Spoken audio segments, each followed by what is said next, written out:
You were always the mistake we had to fix, Lauren. So just sign the papers and let your brother have the life you do not deserve. My mother said those words in front of 50 guests at her own anniversary dinner, sliding a legal waiver across the white tablecloth.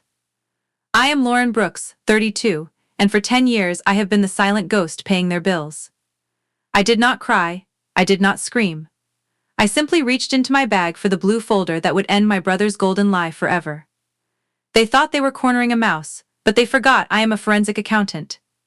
Before I tell you how I evicted my entire family, like and subscribe, but only if you believe that blood does not give anyone the right to bleed you dry. And tell me in the comments where you are watching from, and what time it is there right now. Now, let me take you back to the beginning of the end. The silence of the Atlantic Heights neighborhood always felt heavy to me, like a secret held too long under a floorboard. I grew up in a house that smelled of old wood, and my grandmother Evelyn's lavender perfume, a place where the walls seemed to lean in to listen to our family's private wars. My mother, Susan, was a woman who measured love and social status, and my father, Robert, was the silent architect of her vanity. Then there was David, my older brother, the golden child, the boy who could set the world on fire and be praised for the warmth of the flames. Growing up, the hierarchy was absolute. David was the future, the carrier of the Brooks name, and I was the insurance policy. I was the one who stayed behind to finish the chores while he went to baseball practice. I was the one who studied until midnight while he crashed the family car and watched my parents pay for the repairs with a weary, indulgent smile. They told me it was because David was spirited while I was simply reliable. I learned very early that being reliable is a thankless job. It makes you invisible. When I was 22, my grandmother Evelyn pulled me aside in her garden. She was a sharp woman, a retired librarian who saw through everyone's masks. She saw my mother's greed and David's growing addiction to easy money. She looked at my hands, stained with the soil of her flower beds, and she handed me a small, heavy brass key. She told me that she had worked 40 years to keep this house and her savings from being swallowed by the men in our family. She said, "Lauren, you are the only one with a spine made of steel. Do not let them melt it down." 6 months later, she was gone. My parents expected a windfall, but the will was strangely vague. It left the house to a trust, with my parents allowed to live there for the duration of their lives, provided the taxes and upkeep were maintained. What they did not know, because they never bothered to read the fine print or hire a lawyer who was not a family friend, was that the trust was irrevocable, and I was the sole trustee. I moved to the city and became a forensic accountant.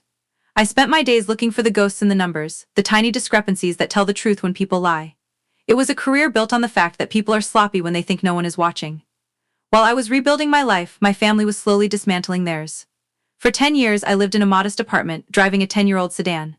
My parents called me once a month, usually when a pipe burst or the property taxes were due.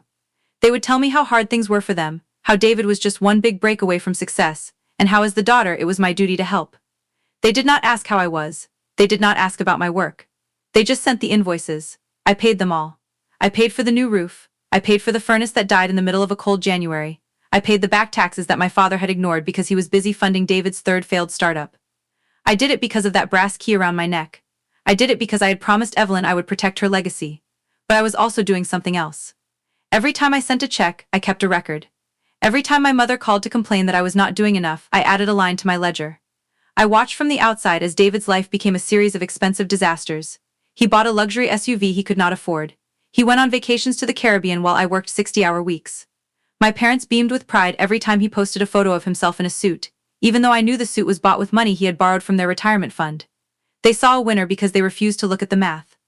Then, 3 months ago, the calls changed. They became frantic. David had gotten himself into a situation that even my father's dwindling savings could not fix. He had moved into my grandmother's house with my parents, bringing his debts and his entitlement with him. He had convinced them that the only way to save the family name was to sell the house. But there was a problem. To sell, they needed the trustee's signature. They needed me. They did not ask me. They did not explain the situation. They simply assumed that after a decade of being their silent ATM, I would do as I was told. They began planning a massive 40th anniversary party, a grand display of wealth they no longer possessed, intended to announce David's new role as the head of the Brooks estate. They invited 50 people, they hired a caterer, they bought champagne on credit, and they prepared a document for me to sign, a document that would strip me of my inheritance and give David the keys to everything I had spent 10 years protecting. They thought they were inviting me to a celebration. They did not realize they were inviting me to a reckoning. I spent the week before the party in my office, surrounded by 10 years of bank statements, tax returns, and the secret ledger I had kept since the day Evelyn died. I tracked every cent they had taken from me. I tracked the illegal transfers my father had made from my grandmother's remaining liquid accounts. I looked at the totals, and for the first time in my life, I did not feel like a daughter or a sister. I felt like an auditor. And the Brooks family was deeply in the red. The 3 weeks leading up to the anniversary dinner felt like a slow-motion car crash that only I could see coming. My mother called me nearly every day, her voice thinner and more frantic than usual. She spent 40 minutes on the phone describing the silk centerpieces and the hand-carved invitations, but she never once asked if I could afford the flight home. To her, I was not a guest, I was a utility, like the electricity or the water, something that was expected to function without being acknowledged. I arrived at my parents' house 2 days before the event. Walking through those doors felt like stepping into a museum of my own labor. The hardwood floors gleamed and the air conditioning hummed a steady, expensive tune, both of which I had paid for 3 years ago when the old units gave out. David was in the kitchen, leaning against the marble countertop with a glass of expensive bourbon in his hand. He looked older, his face puffy from stress and late nights, but his arrogance was as polished as ever. He did not offer to help with my bags, instead he checked his gold watch, another gift from my parents' dwindling savings, and told me I was late. He said the lawyers had already drafted the transfer documents and that I should just sign them before the party so we could all focus on the celebration.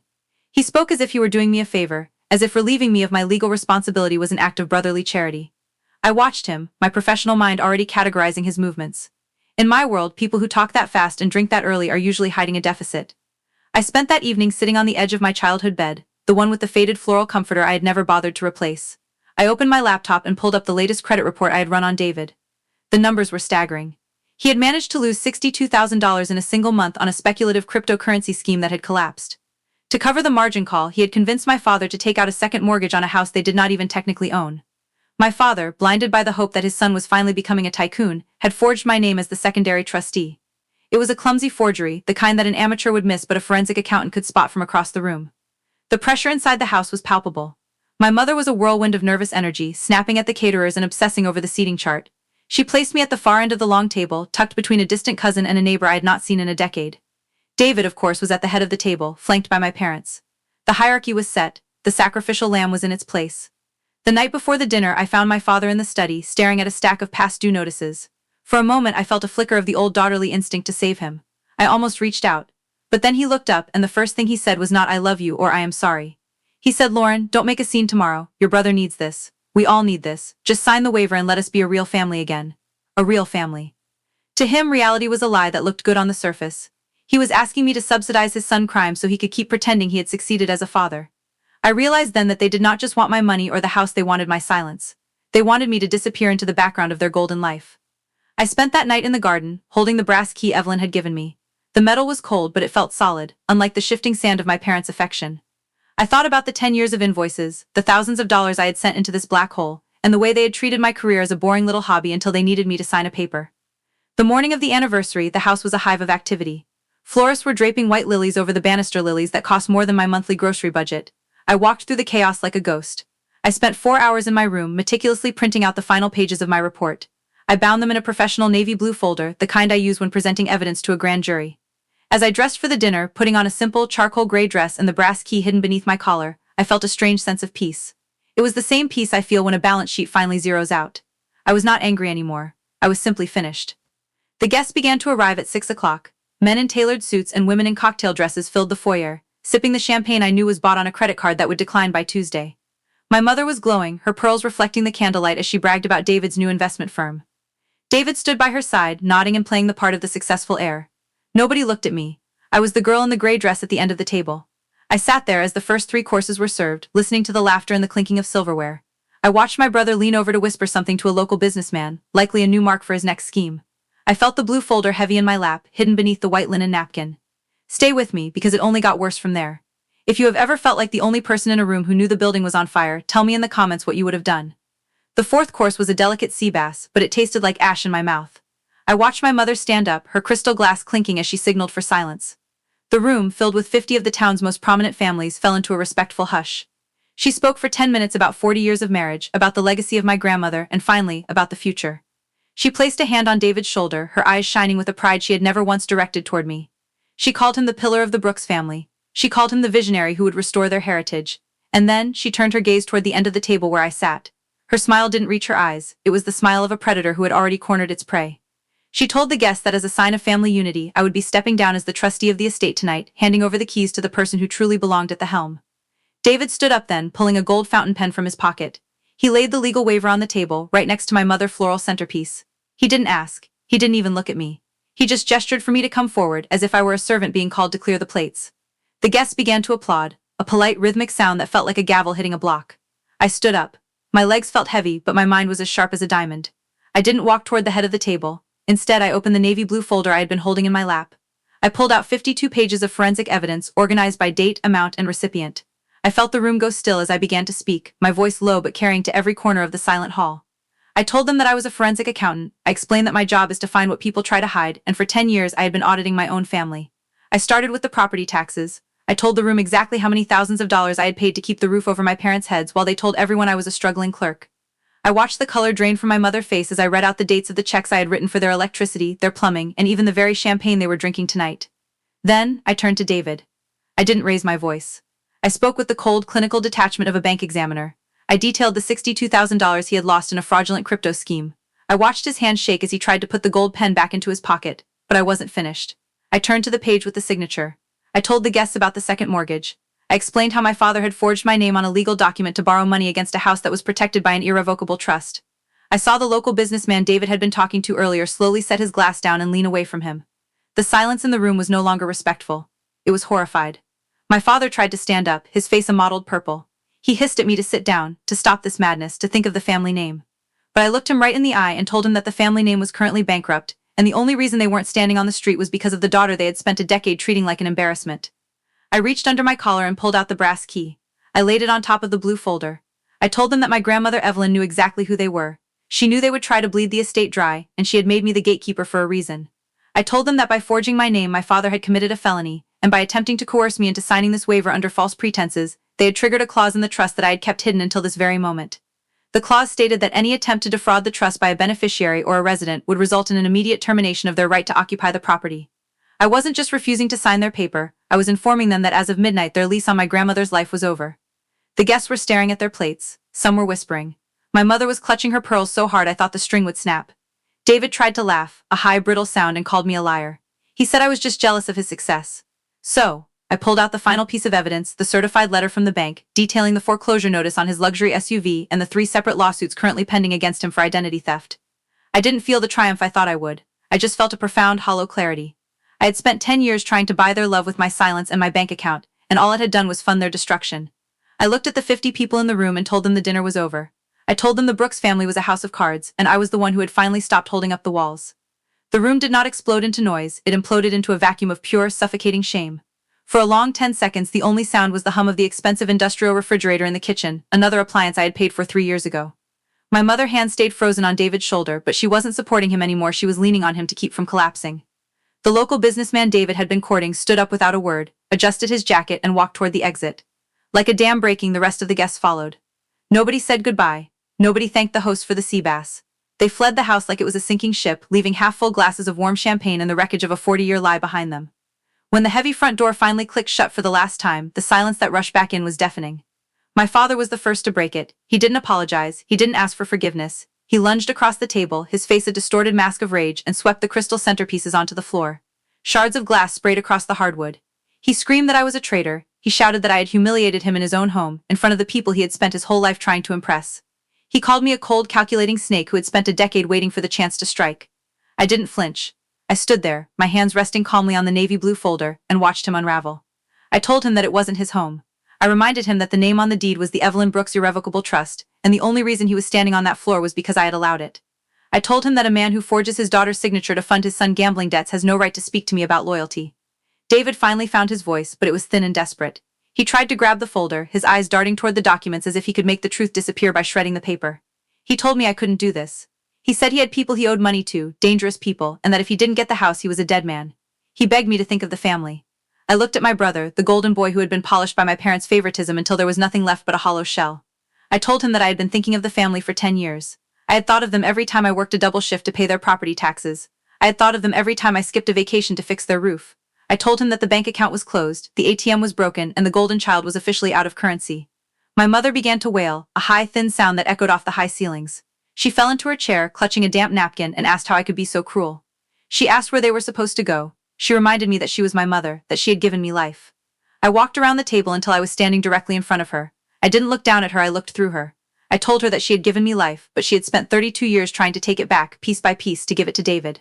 I told her that mothering is not a debt that can be repaid with a lifetime of servitude. I reached into my bag and pulled out 3 envelopes. I laid them on the table. They weren't legal documents, they were 3 one-way bus tickets to my aunt's house in Ohio, a woman they had looked down on for years because she lived in a small, modest bungalow. I told them that the movers would be arriving at 8 o'clock tomorrow morning. I had already paid for a storage unit for their personal belongings for 3 months. After that, they were on their own. My father tried to laugh, a bitter, broken sound. He said I was bluffing. He said no court would ever uphold an eviction on a 40-year marriage anniversary. I simply pointed to the brass key and the forensic report. I told him that I hadn't just audited the family, I had already filed a report with the district attorney regarding the forged mortgage documents. I told him that I had signed a non-prosecution agreement on one condition, that they vacate the property quietly and never ask me for another cent as long as they lived.